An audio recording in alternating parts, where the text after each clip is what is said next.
রাসায়নিক ফর্মুলায় চন্দ্রিমা পোকার নিয়ন্ত্রণে অ্যাকালাক্স কিংবা অ্যাসাটাপের সাথে আমরা সাইপারমেথ্রিন ক্লোরোপাইরিফসেট 550 ব্যবহার করে অনেকটা নিয়ন্ত্রণ করেছি।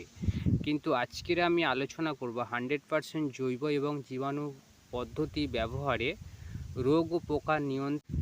এক্ষেত্রে prevention is better than cure, অর্থাৎ এর চেয়ে প্রতিরোধ বা সংশোধন শ্রেয়। পোকা লাগার ঠিক প্রাথমিক পর্যায় থেকে আপনাকে ট্রিটমেন্ট নেওয়া শুরু করতে হবে। ক্ষেত্রে আপনারা মেটাডনের সাথে নিম তেল ব্যবহার করে 100% কার্যকরী রেজাল্ট পেতে পারেন। মেটাডন হলো মেটারহিজিয়াম, যা একটি উপকারী জীবাণু। এটি চন্দ্রিমা, মাইট, থ্রিপস পোকা ও রোগের সংগঠন হ্রাস করে গাছের সামগ্রিক ফলন বৃদ্ধির ও প্রসার ঘটায়।